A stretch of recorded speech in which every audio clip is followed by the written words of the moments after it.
we're doing something that is going to be much less expensive than Obamacare for the people. I'm not saying government, I'm saying for the people. And we're going to have pre-existing conditions, and we'll have a much lower deductible. So, and I've been saying it, the Republicans are going to end up being the party of healthcare. You heard it. The political fight over healthcare is back on the table. But is this just one more instance of President Trump trying to overturn a policy set in place by President Obama? Back with me, David Brock, chairman of American Bridge 21st Century, and Sophia Nelson, former House GOP committee counsel. Sophia, we keep hearing the president saying that we have a plan, that we're not going to bother this or that, but he's never laid out the plan. Is this just his continued fight to try to overturn his predecessors' kind of milestone moves? Or is it just to distract us from the Mueller report? Where's the beef? Where's the plan here? Well, look, Rev, no one would agree more than Americans like myself who have serious pre-existing conditions that maybe we were born with or who have had serious illness. As I said on Up this morning, I know what it's like to literally have your health care bills bankrupt, your life, your finances, everything, because you took ill with insurance and couldn't afford the bills that you got. That's number one. So I really hope that this president is serious about a plan, and I hope he does put up a plan and something that can bring this Congress, which is deeply divided, Rev, together. Democrats and Republicans need to remember who they work for. They work for us, and they need to do something, and they need to get something done. This health care issue, Reverend, I don't have to tell you, is huge in this country, and it impacts people with resources, without resources. It impacts the middle class, the working class, and people that are below the poverty line that don't have health care. We have got to do something about it. So I hope he's serious, and I hope he tries to work across the aisle to create something, because it's clear that Mitch McConnell's not going to do anything. He's already made that pretty clear. He's going to wait and see.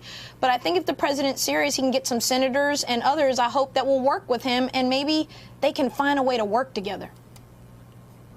David, the bringing up health care, this in the courts, he being President Trump, has his Justice Department now signing on to a suit that's going before the Fifth Circuit, saying that the Affordable Health Care plan is unconstitutional. Signing on to that, this will be in the courts, not in the public. But is this even smart politically, as so many Republican senators now are facing re-election in 2020? Well, I think it's terrible politics. And, you know, as a Democrat, I'm delighted that Trump has brought this up.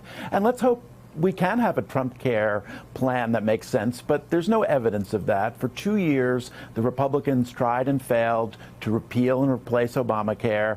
They seem to think that just because it's called Obamacare, it's not popular. It is popular. It's what Democrats campaigned on and won their House majority in November.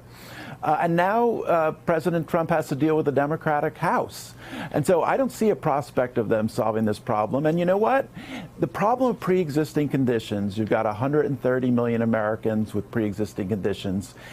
That's an issue in Trump country. And Democrats are going to take this issue to rural areas, to exurban areas, and talk about what happens to rural hospitals under if you get rid of Obamacare, and what happens to the burgeoning opioid crisis. These are issues that are going to be issues in Trump areas, and so it's terrible politics for them, I think, and I'm delighted to have that debate. Democrats are. Sophia, looking at the broad field of Democrats that are vying for the Democratic nomination as of now, who do you think, or which two or three do you think would present the biggest challenge to the president if he, in fact, is the candidate for the Republican Party in 2020? Well, Reverend, if you look at the polls, you continuously see Joe Biden at the top, even though he hasn't announced, Bernie Sanders, now Beto, and then my sorority sister Kamala Harris. So I'm a little biased there, although I'm not a Democrat. I definitely would be thrilled to see her do well in this, whether she gets the nomination or becomes the VP running mate. I think that she would be great. So I think that Kamala would be one of my favorites. I think that Beto O'Rourke, I'm just not a fan. I'm sure he's a nice man, but Stacey Abrams and Andrew Gilliam both performed better in their races for governor in Florida and in Georgia than he did in Texas for the Senate, and yet he's on the cover of Vanity Fair and getting all this fanfare, so I don't get where that's coming from. I think that a Bernie Sanders and Donald Trump campaign would be a nightmare for the Democrat Party because Trump would rightfully paint Sanders as a democratic socialist, and the socialist word would stand out, and that would be probably all anybody heard. So I think that Joe Biden is still probably the guy to watch, Reverend, but I don't know if he's getting in or not. And I think Amy Klobuchar, for me, has been a bit of a disappointment because I thought she would do a lot better given that she's from the Midwest. You know, she's a senator that's been around for a while. I thought she acquitted herself well during the Kavanaugh hearings. But yet she's not doing well in the polls. She's still at 2%. So right now my money's on Kamala Harris. What do you say, David, about the host of candidates? Well, I think what's impressed me so far is they have all had strengths. They've been strong out of the gate, each in their own way. And so we have a few we don't know, mainly Joe Biden. We don't know whether he's getting into this race. But so far, one thing we know about all the Democrats, they actually have health care plans that Donald Trump doesn't have.